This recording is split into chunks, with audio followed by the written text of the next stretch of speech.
Kalau dengar kata patah tulang, apa sih yang pertama kali kepikiran? Pasti gips kan? Tapi pernah nggak sih kamu penasaran apa yang sebenarnya terjadi di balik gips itu? Gimana caranya seorang perawat bisa pastiin tulang yang patah itu benar-benar nyambung lagi dengan sempurna? Nah, di bahasan kali ini kita akan bedah tuntas semua prosesnya. Oke, jadi tulang patah. Terus, apa selanjutnya?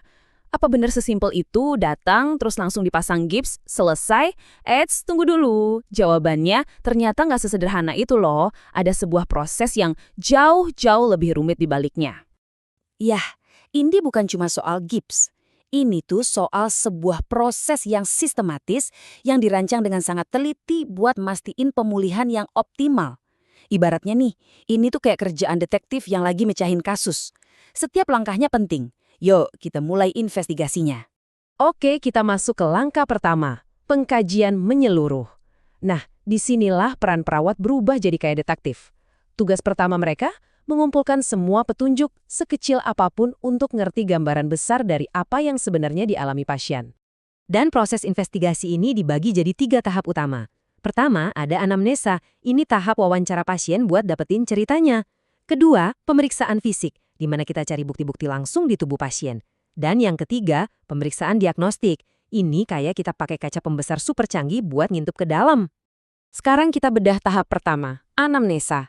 Ini lebih dari sekedar nanya-nanya biasa loh. Setiap pertanyaan itu petunjuk krusial. Misalnya, gimana cederanya terjadi? Ini bisa ngasih gambaran seberapa parah patahnya. Atau punya riwayat diabetes. Kenapa ini penting? Soalnya, diabetes bisa bikin proses penyembuhan jadi lebih lama. Bahkan pertanyaan simpel kayak, ada rasa kesemutan nggak? Itu bisa jadi tanda awal ada kerusakan saraf. Keren kan? Semuanya ini kayak ngumpulin kepingan-kepingan puzzle pertama. Oke, cerita udah dapet, sekarang waktunya cari bukti fisik. Nah, perawat bakal melakukan inspeksi, artinya ngeliat langsung ada memar nggak, ada luka terbuka nggak, bentuknya aneh atau nggak. Terus, palpasi, ini artinya meraba, buat ngerasain di mana titik nyerinya, dan mungkin aja nih, di tahap ini mereka nemuin yang namanya krepitasi. Nah, ini dia krepitasi. Apaan tuh? Gampangnya gini, ini tuh istilah medis buat suara atau sensasi kriuk-kriuk yang muncul pas ujung-ujung tulang yang patah itu saling gesek. Kalau sampai ada sensasi ini, wah itu udah jadi bukti yang kuat banget kalau beneran ada fraktur. Ini ibaratnya smoking gun buat si detektif perawat. Petunjuk udah, bukti fisik udah, sekarang waktunya konfirmasi. Disinilah teknologi berperan. Ronsen atau X-ray itu jadi andalan utama buat lihat di mana persisnya patahannya dan jenisnya apa. Tapi kalau kasusnya lebih ribet, misalnya dekat sendi, nah kita butuh CT scan yang gambarnya jauh lebih detail. Terus gimana kalau curiganya ada ligamen atau saraf yang rusak? Jawabannya adalah MRI. Kita lanjut ke babak berikutnya, menentukan masalah atau diagnosa keperawatan. Jadi, semua data dari investigasi tadi udah terkumpul. Pertanyaannya sekarang, so what? Apa artinya semua ini? Nah, disinilah perawat menerjemahkan semua temuan itu jadi masalah-masalah spesifik yang bisa mereka atasi. Ini bukan cuma diagnosis medis ya, tapi masalah keperawatan. Dan dari data-data tadi, biasanya muncullah beberapa diagnosa umum ini. Misalnya, pasien ngeluh sakit luar biasa, itu jadi diagnosa nyeri akut. Ada luka terbuka, jadilah gangguan integritas jaringan. Nah, karena ada luka, otomatis ada risiko infeksi. Bengkaknya parah banget sampai sirkulasi keganggu, itu jadi gangguan sirkulasi perifer. Nah, setiap diagnosa ini nantinya akan jadi target utama dalam rencana perawatan. Oke, masalahnya udah ketahuan. Sekarang saatnya bergerak. Kita masuk ke bagian rencana aksi dan implementasi. Ini adalah fase di mana semua strategi di atas kertas diubah menjadi tindakan nyata untuk membantu pasien.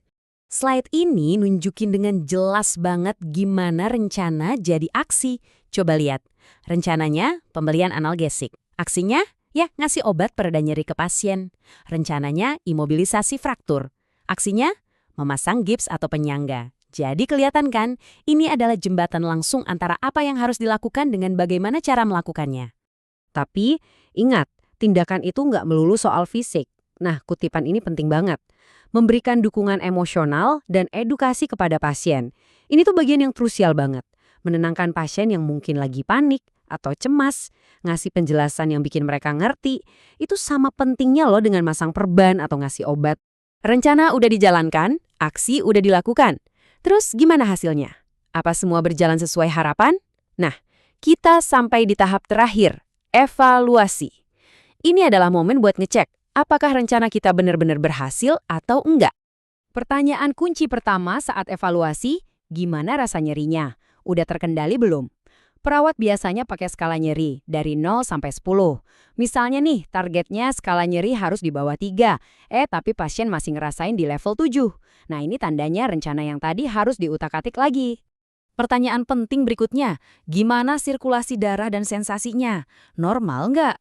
Perawat akan ngecek misalnya, apakah jari-jari tangan atau kaki di bawah area yang patah itu masih hangat, warnanya pucat nggak, pas disentuh masih berasa nggak.